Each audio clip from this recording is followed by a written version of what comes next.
எனக்கு தெரிஞ்ச சித்தர்கள் அப்படின்னா என்ன புரிதல் அப்படின்னா மனநல மருத்துவர்கள் அப்படின்றத நம்ம சொல்லிக்கலாம். சித்தர்கள் அப்படிங்கிறவங்க வந்து கிட்டத்தட்ட மனநலம் சார்ந்த விஷயங்கள் தான் நிறைய நமக்கு போதிச்சிருக்காங்க. அதை நம்ம ஃபாலோ பண்ணோம்னாவே நம்ம வாழ்க்கையில் வந்து நிறைய நல்ல விஷயங்களை நம்ம கற்றுக்கலாம். 4 பேர்த்துக்கு முன்னுதாரணமாக இருக்கிறதுக்கு நிறைய வாய்ப்புகள் இருக்குது.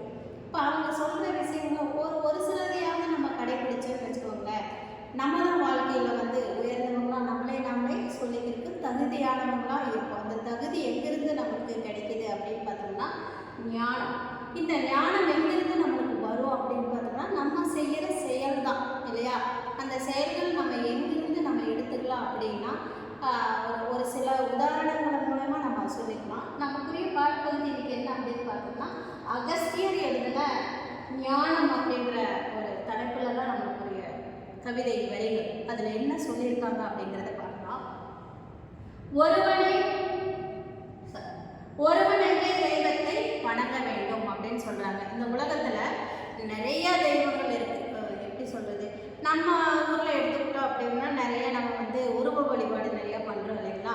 அது போக எல்லா நாட்டிலுமே அந்தந்த வாழ்வியல் இடத்துக்கு தகுந்த மாதிரி தெய்வங்களை வந்து வச்சுருக்காங்க. ஆனால் தெய்வம் அப்படின்னு எடுத்துக்கிட்டாவே நம்மளுக்கு கண்ணுக்கு தெரியாத ஒரு சக்தி, அதை நம்மளை வந்து ஆட்டி படிக்குது அப்படின்றது கூட நம்ம வச்சுக்கலாம். கண்ணுக்கு தெரியாத ஒரு சக்தி நம்மளை வந்து வழி நடத்துது அப்படிங்கிறத தான் நம்ம எடுத்துக்கணும் அப்படிங்கிறத அழகாக சொல்லியிருக்காரு. ஒருவனுக்கு தெய்வத்தை வணங்க வேண்டும் அப்படின்னு சொல்லுவார்.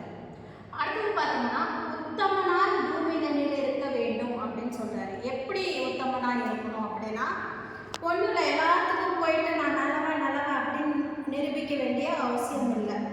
யாருக்கும் கெடுதல் செய்யாமல் இருந்தாவே நம்ம வந்து நல்லவன் தான். சரிங்களா?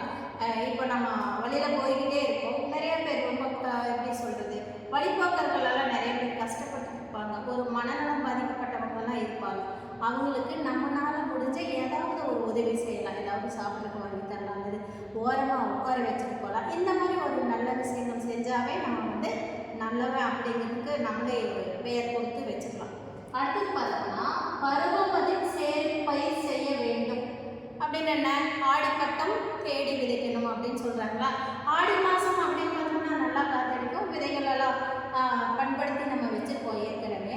அந்த டைமில் வந்து விதைகளை நம்ம வந்து விதைச்சோம்னா அதுக்கப்புறம் 3 மாதம் கழிச்சோ 6 மாதம் கழிச்சோ நல்ல விளைச்சல் நம்மளுக்கு கிடைக்கும். அப்போ அந்த பருவத்தை விட்டுட்டு வேற இப்போ வந்து கோடை காலம் இல்லையா, இப்போ நம்ம போயிட்டு இப்போ கொஞ்சம் மழை வருது இந்த நெல்லை விதைக்கலாம் அப்படின்னு நம்ம ஏதாவது பண்ணுறோம் அப்படின்னா அது வந்து சரியான விளைச்சலை நம்மளுக்கு தராது. அப்போது அந்தந்த பருவத்தில் அதை பண்ணணும் அப்படின்றத வந்து சித்தர்கள் நம்மளுக்கு சொல்லி கொடுத்துருக்காங்க. அப்போ வாழ்க்கை தத்துவம் அப்படிதான். அப்போ ரஜினிகாந்த் படத்தில் கூட இருக்குது, 8 வாழ்க்கையை பிரிச்சுட்டு அந்த 8 வருஷத்துக்குள்ள வாழ்க்கை என்ன நல்லா வாழணும் அப்படிங்கிறத வந்து நம்ம தெரிஞ்சு வச்சுக்கணும்.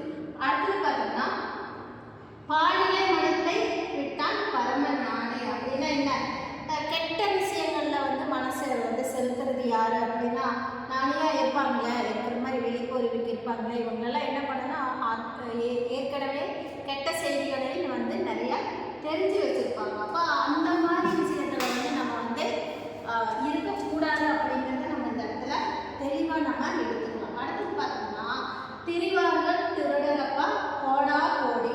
இந்த உலகத்தில் எல்லா இடத்துலையும் திருடர்கள் இருக்காங்க, நமக்குள்ளே இருப்பாங்க. அவங்க நல்லவங்க அப்படிங்கிறத நம்ம பார்வைக்கு நல்லவங்களாக இருப்பாங்க. ஆனால் அவங்க பார்த்தா அவங்க செயல் வந்து நம்மளை அறியாமையே அவங்க கெட்ட செஞ்சுட்டு இருக்காங்க அப்படிங்கிறத கொஞ்ச நாள் கழிச்சு தான் நம்ம தெரிஞ்சுக்குவோம். அப்போ நம்ம கூடயே தான் இருப்பாங்க, ஆனால் அவங்க வந்து கெட்ட செயலை செய்பவர்களாக இருப்பாங்க. அதுலேருந்து நம்ம வெளிப்படைஞ்சு நம்ம தான் சுதாகரித்து நம்மளோட வாழ்க்கை பயணத்தை சரிப்படுத்திக்கணும் அப்படிங்கிறத நம்ம தெரிஞ்சுக்கணும். தேசத்துக்கு கல்லறப்பா கோடானு. இந்த நாட்டில் உலகத்தில் அங்கங்கே பார்த்தோம்னா கல்லர்கள் திருடர்கள் இருப்பாங்க. அது மனமுனாலும் சரி, இப்படி நம்மளை ஏமாற்றுவாங்க, வஞ்சிப்பாங்க, சொத்தை பிடுங்குவாங்க, அல்லது கூடயே இருந்துட்டு நம்ம அரசியலே எடுத்துக்கலாம். நிறைய பேர் நமக்கு தெரிஞ்சவங்க இருக்காங்க இல்லையா, அப்படின்னா பிரபலமாக இருப்பாங்க. அவங்க ஒரே அடியில் கீழே தூக்கி போடணும்னா கூட இருக்கிற அந்த கெட்ட மனிதர்கள் தான் யாருன்னு நான் சொல்ல விரும்பல, உங்களுக்கே தெரியும்னு நினைக்கிறேன். அவங்க கூடயே வச்சுட்டு இருந்தோம்னா நம்மளோட வாழ்க்கை செம்மையடையாது அப்படிங்கிறத நம்ம தெரிஞ்சுக்கிறோம். அடுத்து பார்த்தோம்னா வருவார்கள் அப்பனே அநேகம் கோடி வார்த்தையினால் பசுக்குவார்கள் திருடர் தானே. இந்த எப்படி சொல்றது, இப்போ ஒரு பொருளை விற்கிறாங்க அப்படின்னா அந்த பொருள் நல்லதோ கெட்டதோ அந்த அந்த பொருளுக்குரிய விஷயத்த சொல்லாம அதையும் தாண்டி நிறைய சரி இதில் இப்படி இருக்க ஒரு ஏதாவது ஒரு பொருள் வச்சுக்கலாமே, இந்த விஷயத்துல இதெல்லாம் இருக்குது அப்படின்னு நம்மளை நம்புற மாதிரியே சொல்லுவாங்க. நம்ம மனசை வந்து ஒருநிலைப்படுத்தி என்ன பண்ணுவாங்கன்னா அந்த பொருளை வாங்க வைப்பாங்க. அந்த மாதிரி திறமை இருக்கிறவங்க கிட்ட வந்து நிறையா நம்ம மனசை வந்து பறிகொடுத்து என்ன பண்ணுவோம், பொருளெல்லாம் வாங்கிட்டு கடைசியில் கஷ்டப்படுவோம் இல்லையா. அந்த மாதிரி தான் அந்த மாதிரி வார்த்தைகளால் வந்து ஜாலம் பேசுகிறவங்க நிறைய பேர் இருக்கிறாங்க. இப்போ இவங்ககிட்ட இருந்து நம்ம வெளியே வரணும் அப்படின்னா இந்த மாதிரி நல்ல விஷயங்கள் சித்தர்கள் சொல்கிற பாடல்களை எல்லாம் தெரிஞ்சுக்கிட்டோம்னாவே நம்ம வாழ்க்கையை கொஞ்சம் நேர்படுத்தி சீர்படுத்தி வாழலாம் அப்படிங்கிற